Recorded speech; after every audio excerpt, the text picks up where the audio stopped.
Bismillahirrahmanirrahim. Assalamu alaikum dear students. My name is Fawzia Muslim and I belong to University of Karachi. This video is for first year students and the topic of this video is environmental chemistry. In this chapter we will study about different topics. The first one is composition of atmosphere. The second one is chemical reactions that are taking place in our atmosphere. The third one is industrial and chemical effluents and their treatment. The last one is solid waste disposal techniques. So let's start with the aim of study. इसमें मैं आपको बताऊंगी कि why we are just studying this topic, why we are just studying the environmental chemistry. As we know that our atmosphere is basically the composition of different gases.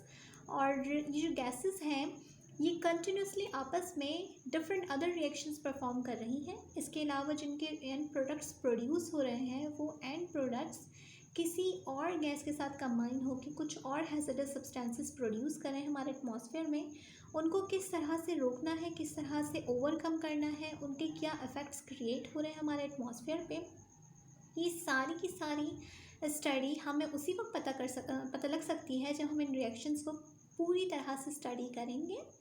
That's why it is very important to study about environmental chemistry, क्योंकि जब तक हमें ये reactions मालूम नहीं होंगे हमें ये पता नहीं होगा कि हम इसकी रोकथाम किस तरह कर सकते हैं. ठीक, so let's start with the first topic of this chapter that is composition of atmosphere.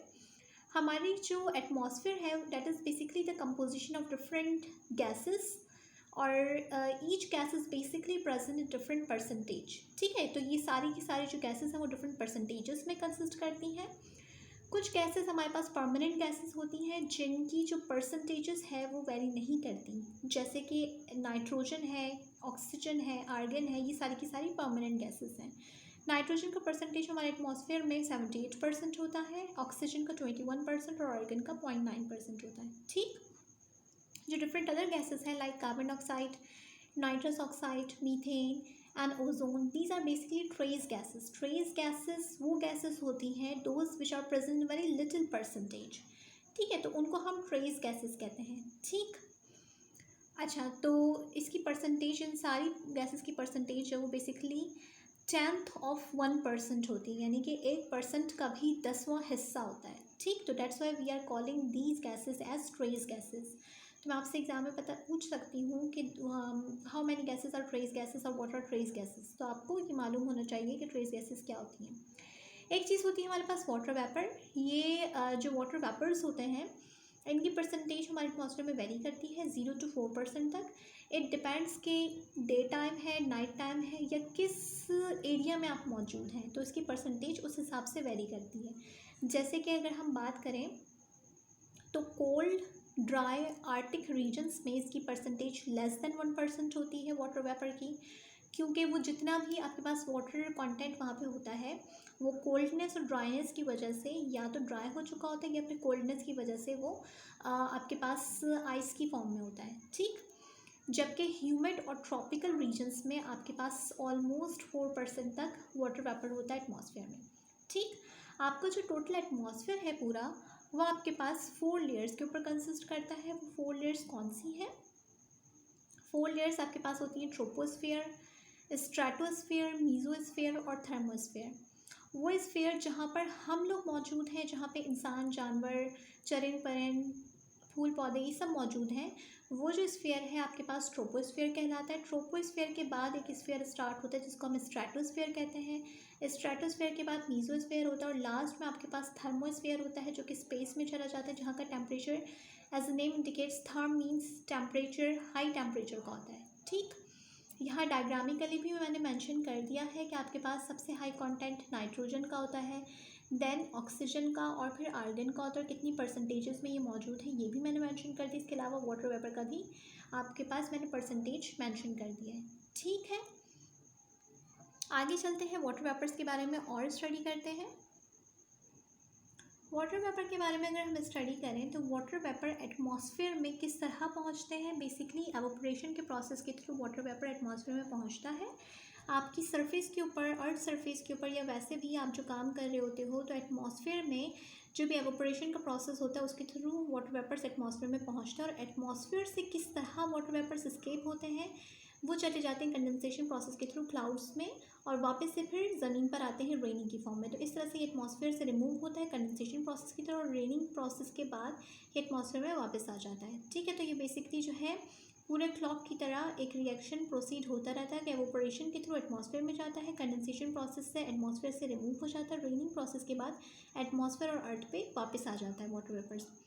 Water vapours की जो कंसनट्रेशन है वो नियर अर्थ सरफेस ज़्यादा होती है ट्रॉपिक्स रीजन में, और जैसे जैसे आप हाई एल्टीट्यूड्स और लैटीट्यूड्स पे जाते जाएं वैसे वैसे जो आपके पास वाटर वेपर की कंसनट्रेशन है वो कम होती चली जाती है। इसके अलावा वाटर वेपर इसलिए भी एक इम्पॉर्टेंट फैक्टर है क्योंकि ये ग्रीन हाउस गैस है। ग्रीन हाउस गैसेस क्या होती हैं उसके लिए आपको मालूम होना चाहिए कि what is basically green house effect. Green house effect एक ऐसा इफेक्ट है जिसके थ्रू आपके पास जो अर्थ का टेम्परेचर है वो डे बाय डे रेज हो रहा है। ये एक ऐसा अफेक्ट है कि जिसके थ्रू ये होता है कि आपके पास जो एक्स्ट्रा लाइट होती है, सनरेज होती हैं, जो हैज़र्डस रेज होती हैं, वो आपके पास अर्थ की सरफेस पे ट्रैप हो जाती हैं और टाइम टू टाइम वो अर्थ का टेम्परेचर रेज करती रहती हैं अपनी एनर्जी के थ्रू। तो इस अफेक्ट को हम कहते हैं ग्रीन हाउस अफेक्ट। और वो गैसेस जो कि उन एक्स्ट्रा रेज को अर्थ की तरफ ट्रैप करती हैं उनको हम कहते हैं ग्रीन हाउस गैसेस। ठीक है, यानी कि जो gas green house effect provide करती है उसको हम कहते हैं ग्रीन हाउस गैसेस। ठीक है, तो जिसमें एक वाटर वेपर भी आता है। वाटर वेपर का काम ये होता है कि आपके पास जो एक्स्ट्रा ऑर्डिनरी रेज होती हैं सन की, सनलाइट की, जो कि हाईली एनर्जेटिक रेज होती हैं, उनको वाटर वेपर्स अपने अंदर एब्जॉर्ब कर लेता है और जब वो एब्जॉर्ब हो गई इसका मतलब है कि वो अर्थ सरफेस के अंदर ट्रैप हो गई। ठीक है, अब वो एब्जॉर्ब होने के बाद अपनी एनर्जी प्रोवाइड कर चुकी होती हैं। अब वो इतनी लो एनर्जी की हो जाती हैं कि वो वापस से अर्थ सरफेस से स्पेस में नहीं जा पाती, जिसकी वजह से वो अर्थ का जो टेम्परेचर है वो डे बाय डे रेज करती रहती हैं। तो इस इफेक्ट को बेसिकली ग्रीन हाउस इफेक्ट कहते हैं और वो गैसेस जो ये काम कर रही हैं उनको हम ग्रीन हाउस गैसेस कहते हैं। ठीक है, I am repeating again the whole phenomena of green house effect. It is basically a fact in which high temperature radiations trap inside the you can say inside the earth, and they are just unable to move outside the earth because they have just lost their energy to the earth surface. ठीक है, as a result of which the temperature of the earth surface will increase day by day. So basically this whole phenomenon is referred as greenhouse effect, and those gases which are involved in this whole process they are referred as greenhouse gases. ठीक है, तो मैंने आपको ये phenomena बहुत detail में 2-3 बार करके समझा दिया, तो आई एम श्योर कि अब आपको समझ में आ चुकी होगी कि what is green house effect and what are the green house gases. ठीक है, अच्छा, let's come towards the carbon dioxide. Carbon dioxide के बारे में भी स्टडी करते हैं कि किस तरह से ये एटमॉस्फेयर में हम उसको प्रोवाइड करते हैं और एटमॉस्फेयर से किस तरह से स्केप होती है। तो basically carbon dioxide is supplied into the atmosphere by plants and animal respiration. ये एटमॉस्फेयर में किस तरह जाती है? प्लांट्स के थ्रू। आपको मालूम है कि प्लांट्स जो है वो डे टाइम में कार्बन डाइऑक्साइड रिलीज़ कर रहे होते हैं, तो जो भी कार्बन डाइऑक्साइड का कंटेंट रिलीज़ होगा वो ऑब्वियसली किस में जाएगा? एटमॉस्फेयर में जाएगा। इसके अलावा एनिमल रिस्पायरेशन, आपको मालूम है कि जो हम रिस्पायरेशन करते हैं, रिस्पायरेशन का फिनोमेना बेसिकली ब्रीथिंग प्रोसेस के ऊपर डिपेंड करता है। ब्रीथिंग प्रोसेस बेसिकली 2 प्रोसेसेस के ऊपर डिपेंड करती है, जिसमें इनहेलेशन ऑफ ऑक्सीजन और एक्सहेलेशन ऑफ कार्बन डाइऑक्साइड है। तो जो कार्बन डाइऑक्साइड हम एक्सहेल कर रहे हैं वो भी अगेन किस में जा रही है? एटमॉस्फेयर में जा रही है। तो हमारे पास 2 बेसिक सोर्सेज हैं जिसके थ्रू एटमॉस्फेयर में कार्बन डाइऑक्साइड जा रही है, एक प्लांट और एक हम। ठीक है, इसके अलावा और किस किस तरह से कार्बन डाइऑक्साइड जा रही है एटमॉस्फेयर में? ये है the decay of organic material. जो भी ऑर्गेनिक मटेरियल होता है जब वो डिके होती है उसकी बॉडी, तो उसकी बॉडी के अंदर ऑब्वियसली वो ऑर्गेनिक मटेरियल है, वो लिविंग बॉडी है, तो कार्बन कंटेंट होगा, वो कार्बन कंटेंट जो है वो कार्बन डाइऑक्साइड में कन्वर्ट हो जाता है। ठीक है, इसके अलावा वोल्केनिक एरप्शंस में और नेचुरल एंथ्रोपोजेनिक कंबस्टन्स में भी कार्बन डाइऑक्साइड जो है वो रिलीज़ होती है एटमॉस्फेयर में। नेचुरल का मतलब तो कुदरती होता है। एंथ्रोपोजेनिक की टर्मिनोलॉजी मैं आपसे पेपर में पूछ सकती हूँ, एमसीक्यूज़ में पूछ सकती हूँ, ये याद रखिएगा। एंथ्रोपोजेनिक का मतलब होता है those activities which are carried out by human, यानी कि वो एक्टिविटीज़ जो कि ह्यूमन की वजह से हो रही हैं, जो ह्यूमन रिसोर्सेज की वजह से हो रही हैं, जो हम परफॉर्म कर रहे हैं, उसको हम कहते हैं एंथ्रोपोजेनिक। नेचुरल कंबस्शन का मतलब ये होगा कि जैसे फॉर एग्जांपल कंबस्शन का मतलब तो बेसिकली जलना होता है, तो नेचुरल कंबस्शन कौन सी होगी कि आग लग गई कुदरती तौर पर जंगल में, ठीक है, तो उसकी वजह से वहाँ पे लकड़ियाँ जल रही हैं, तो जो धुआं उठ रहा है उसमें कार्बन डाइऑक्साइड है, वो कार्बन डाइऑक्साइड आपके एटमॉस्फेयर में जा रहा है, तो वो कौन सी कंबस्शन होगी, वो नेचुरल कंबस्शन है, ठीक है, बिजली गिरी आग लग गई, this is the type of natural combustion. But what will be anthropogenic combustion, हमने कचरा को जमा किया और जला दिया कचरे को, ठीक है, तब ये नेचुरल मीन्स नहीं है कंबस्शन का, ये एंथ्रोपोजेनिक एक्टिविटी है, ठीक है, the activity which was carried out by human, ठीक है, तो उसको हम एंथ्रोपोजेनिक कहेंगे। सही। अच्छा, एटमॉस्फेयर से अब रिमूव किस तरह कर सकते हैं हम, by the process of photosynthesis, photosynthesis का प्रोसेस करके आपके जो एटमॉस्फेयर है उसमें से आप रिमूव कर सकते हैं।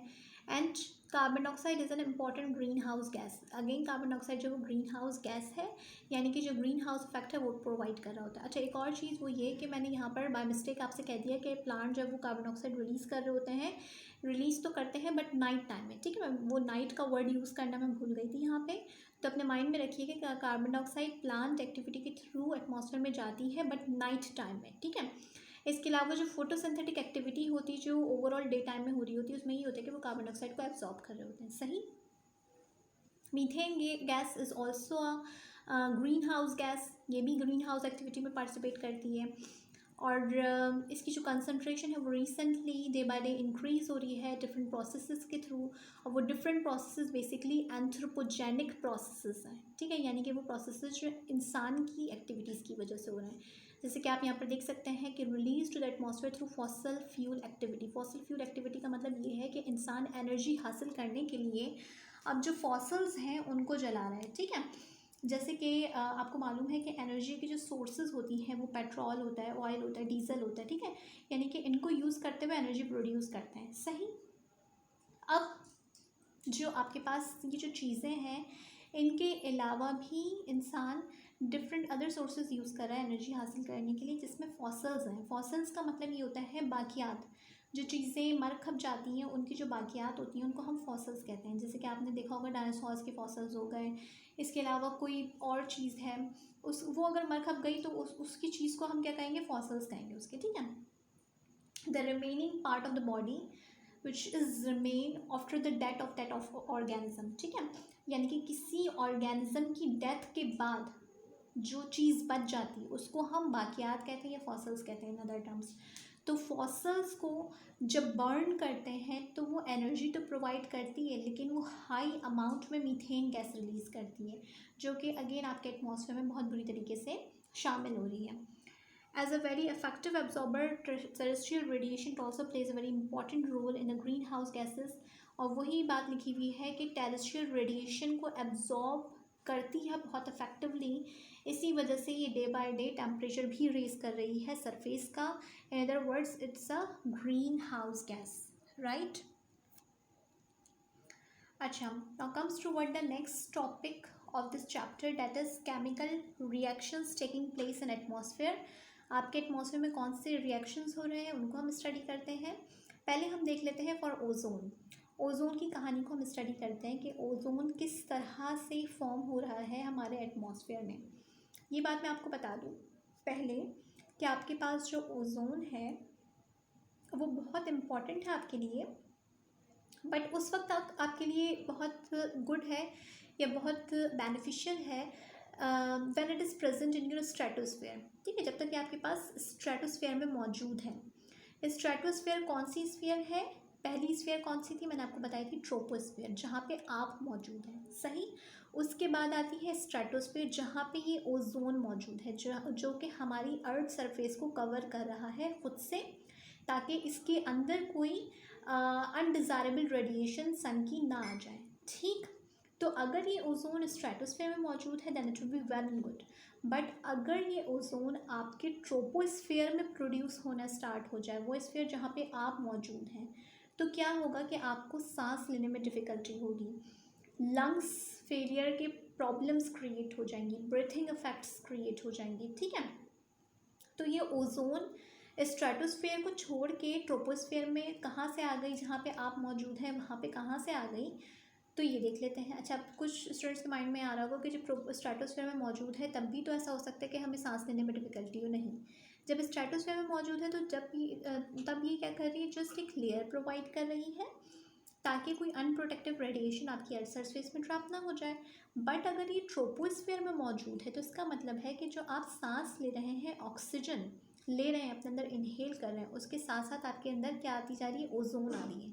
सही, तो आपको सांस लेने में डिफ़िकल्टी हो रही है, लंग्स के ऊपर भारीपन महसूस हो रहा है, आपको सफोकेशन हो रही है, घुटन महसूस हो रही है, लंग्स के ऊपर बहुत बुरी तरीके से अफेक्ट पड़ रहा है। ठीक, तो अब आपको ये बात क्लियर हुई होगी कि ozone in stratosphere and what will be the difference in ozone in troposphere. Troposphere में आप सांस ले रहे हैं और ये ओजोन इंटरफेरेंस क्रिएट कर रही है।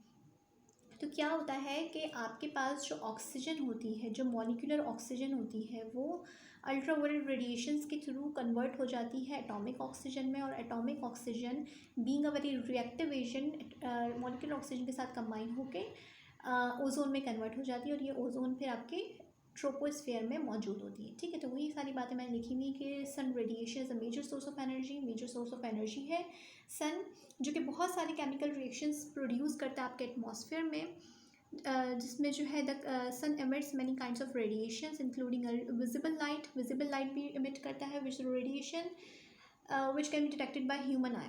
वो रेडिएशन है विजिबल, जिसको आप देख सकते हैं। अल्ट्रावायलेट वो है जिसकी एनर्जी बहुत ज़्यादा है बट ह्यूमन आई उसको डिटेक्ट नहीं कर सकती। ठीक, this very high energy radiation ultraviolet light can cause a wide variety of chemical reactions. It can be harmful for the human organism. अब ये जो अल्ट्रावायलेट रेडिएशंस है वो कुछ हार्मफुल केमिकल रिएक्शंस प्रोड्यूस कर सकती हैं, जैसे कि अल्ट्रावायलेट लाइट जो है अच्छे कामों के लिए भी यूज़ होती है, जिसमें ये क्रिस्टलाइज कर सकती है आइटम्स को, और भी बहुत अच्छे काम कर सकती है। लेकिन एक ख़राबी वो क्या कर सकती है कि वो ओजोन प्रोड्यूस करवा सकती है, और ख़राबियाँ क्या कर सकती है कि वो सनबर्न काउज कर सकती है, वो एक्सटेंसिव टिश्यू डैमेजेस कर सकती है। ठीक, तो क्या होता है कि जो हाई एनर्जेटिक लाइट है, जो कि हम अल्ट्रावायलेट की बात कर रहे हैं, वो क्या करती है कि ऑक्सीजन के थ्रू एब्जॉर्ब होती है और मॉलिक्यूलर ऑक्सीजन को कन्वर्ट कर देती है एटॉमिक ऑक्सीजन में, और एटॉमिक ऑक्सीजन फॉर्मेशन के बाद वो atomic oxygen being a very reactive agent convert हो जाता है मॉलिक्यूलर ऑक्सीजन के साथ कंबाइन होके ओजोन में। ठीक है, अब ओजोन के साथ प्रॉब्लम्स क्या क्रिएट हो जाती है जब वो ट्रोपोस्फीयर में मौजूद होती है। पंचेंट स्मेल फील होती है हमें एटमॉस्फेयर में, जिसकी वजह से घुटन होती है, सफोकेशन होती है, लंग्स के ऊपर जोर पड़ता है।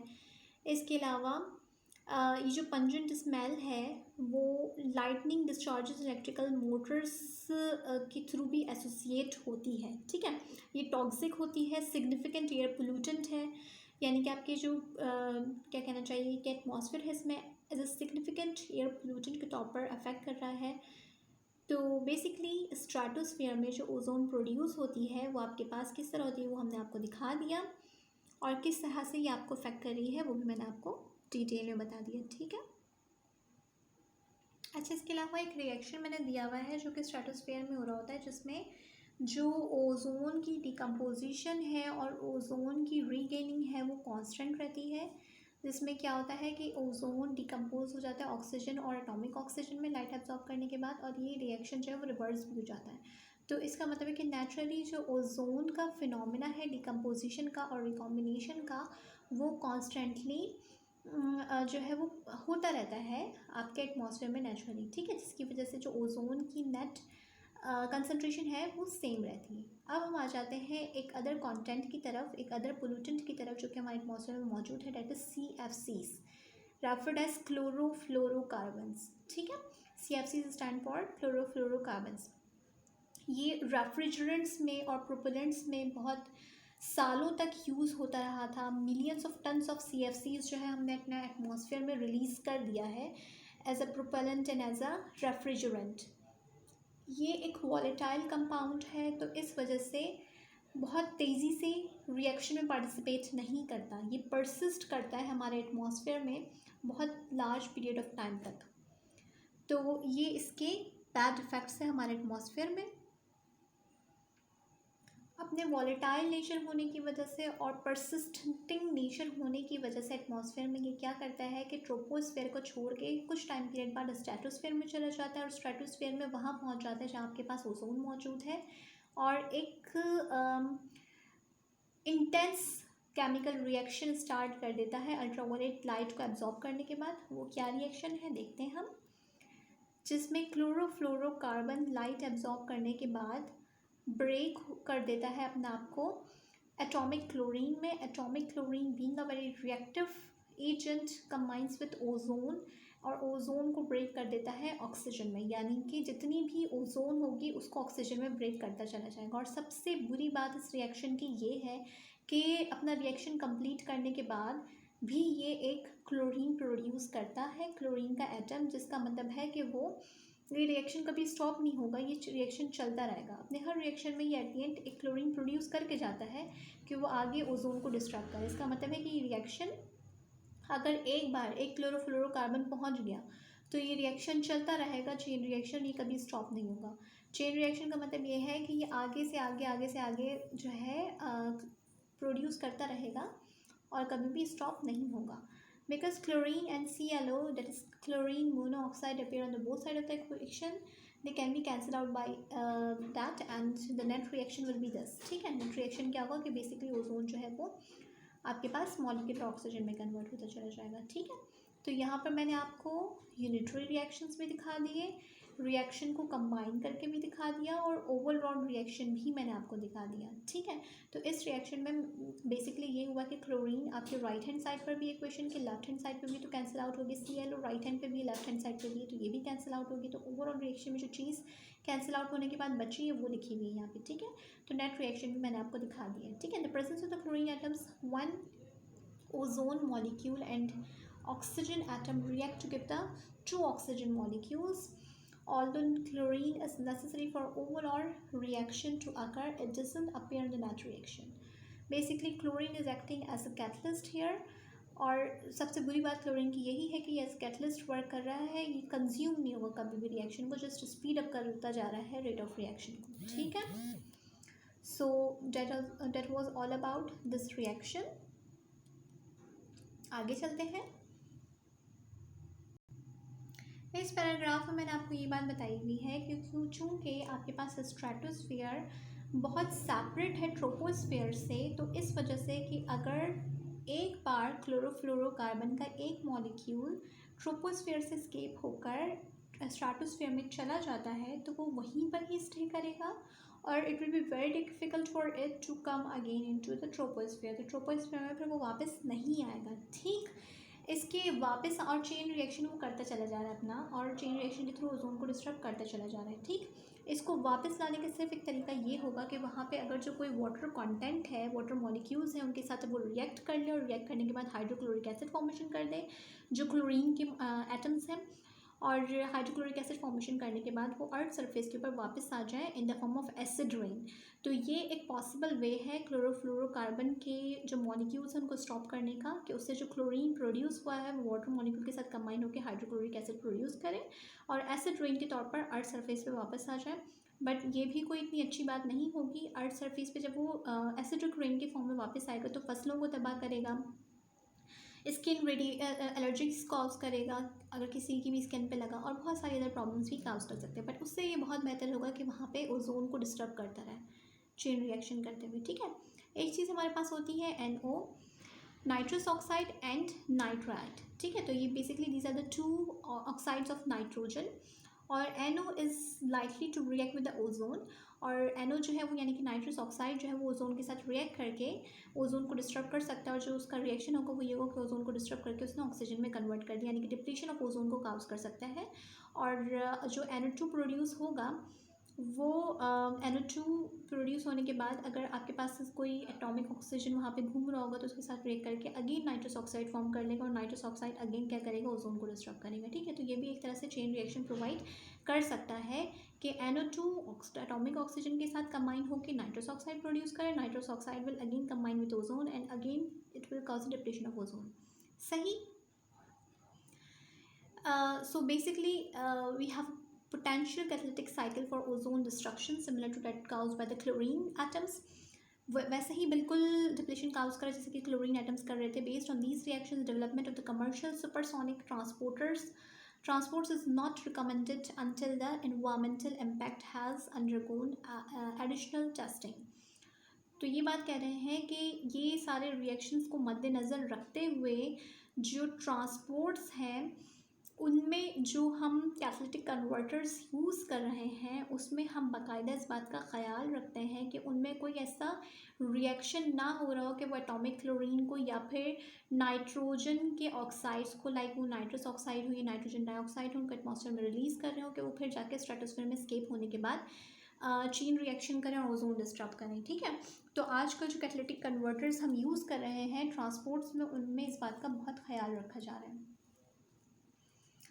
Now comes toward the third topic of this chapter, that is industrial and chemical effluents and their treatments.